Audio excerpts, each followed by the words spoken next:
We have joining us now Abiodun Olagbuji is a professor of obstetrics and gynecology at the Federal University of Technology, Akure. He's in our Lagos studios to dissect this rising cause of concern. Hello, Prof. Nice having you, Biodun. Thanks for joining us on Newsnight. I mean, some of the issues there highlighted, you know, when I read the introductory statements and the rest. Are there sometimes, I mean, in modern medicine now, what we hear is your style of living or change your living style and the rest. Are there causative issues about the living styles and on the issues of infertility too? Okay. Good evening. Thank you for having me on this platform. Lifestyle factor contributes significantly to infertility in Nigeria, and published studies and reputable reports show that lifestyle factors like smoking, heavy alcohol consumption, drugs like marijuana, and using steroids can lead to infertility. Another lifestyle factor that can lead to infertility is poor nutrition, and also the use of poor nutrition is also very important, and also environmental factors like exposure to heavy metals and pesticides can also contribute significantly to infertility, especially among males. When it also comes to lifestyle factors that affect, shared lifestyle factors that affect both male and female, we have like exposure to sexual transmitted infection, and also untreated sexually transmitted infection like genitourinary tract infection can also contribute significantly to infertility. For example, in males that are exposed to sexually transmitted infections is most likely as a result of lifestyle factor.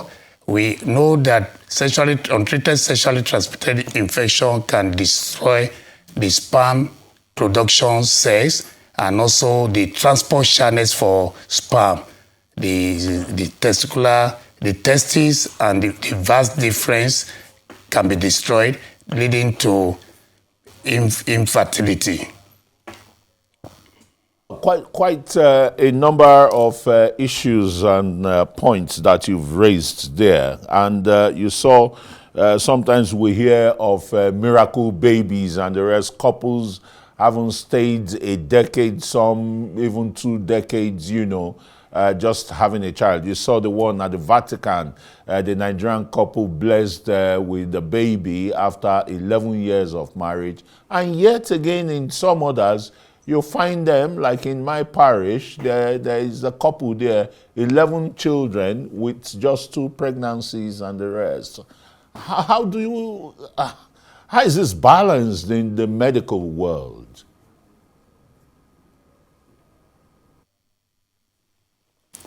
Okay.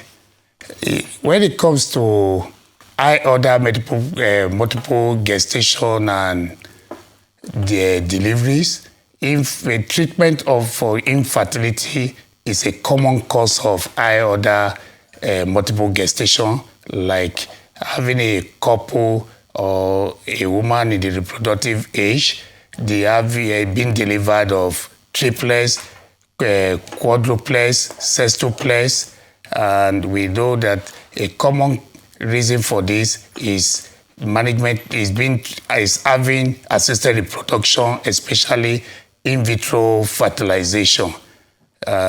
We also compare to natural conception, though some women, especially women who have a family history of multiple gestation, if that woman is a twin or the husband is a twin or is at risk of having multiple gestation, why someone who is also exposed to oral medications like clomiphene citrate or letrozole can also be at risk of having high or other multiple gestation.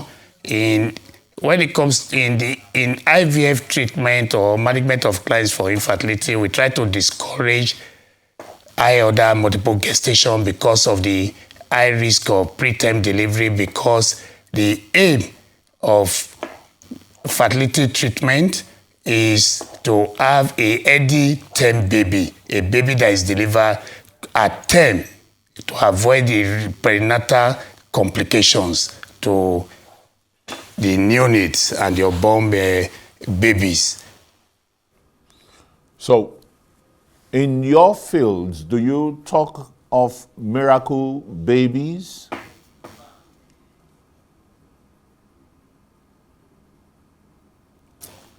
If I believe in science, I also believe in miracle, because there are times when we do IVF for clients, even in the process, we just feel like, oh, this woman has challenges. This woman has challenges during the process of IVF, especially during the embryo transfer, and we are thinking within our mind as human being, not as God, that is unlikely to be pregnant. Why someone that we are proposing that has the highest chance of being pregnant, the best wound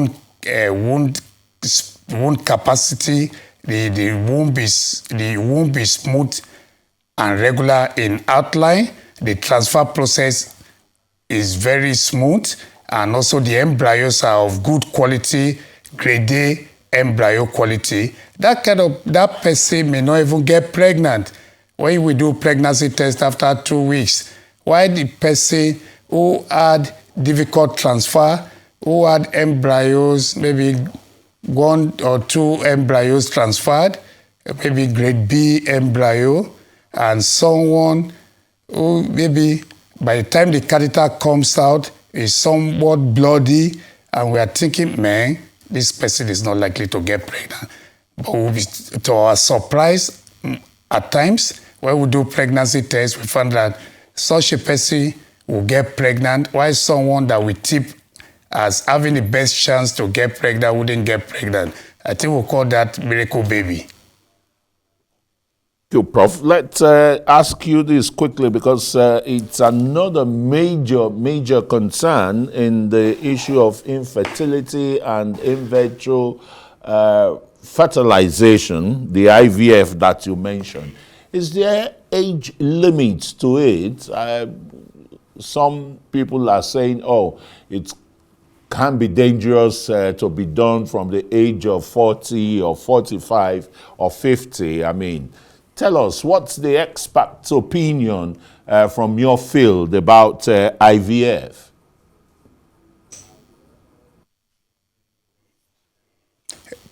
I will say that my own opinion, and based on the published literature, there's no age limit to doing IVF between the age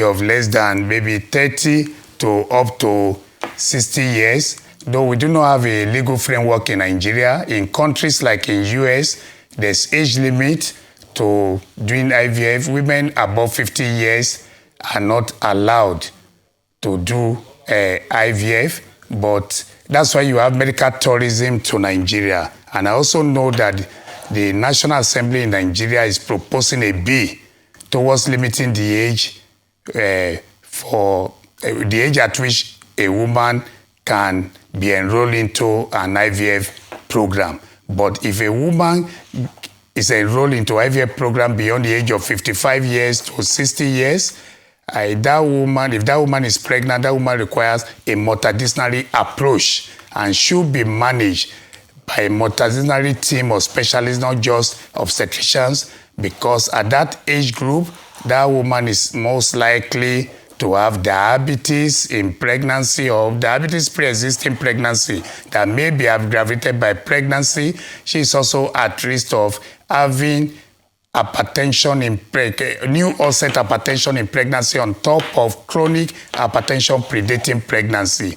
Because of the high risk of severe maternal morbidity and maternal death, women who are elderly beyond 60 years are advised not to enroll into in vitro fertilization program. For such women, surrogacy will be a better option. Surrogacy, a better option for older women from 60 and above.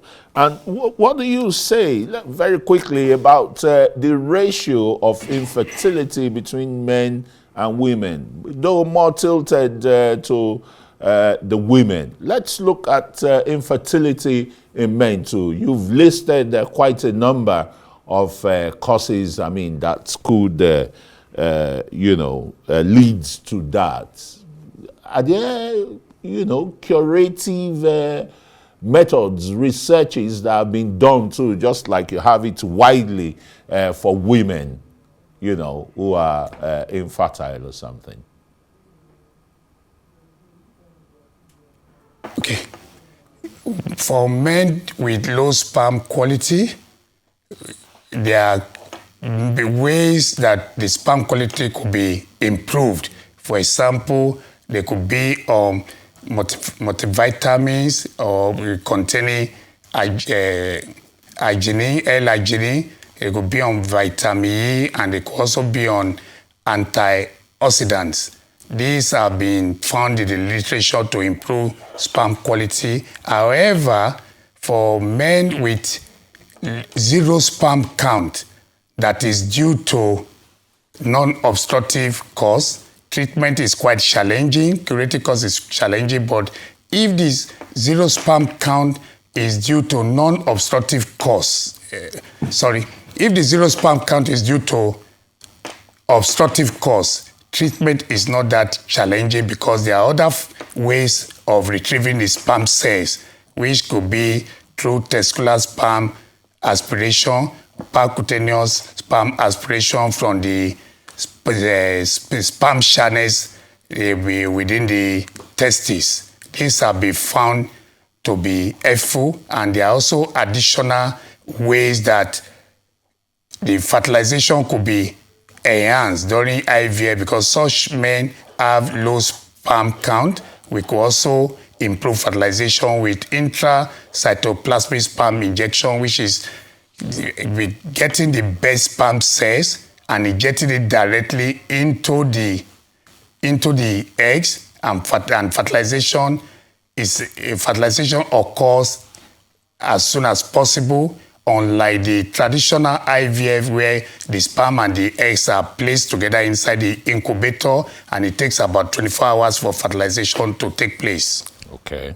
All right. Thanks so very much, Professor Biodun Olagbuji, as a professor of obstetrics and gynecology at the Federal University of Technology in Akure. Thanks for coming to share light on the issue of infertility in Nigeria.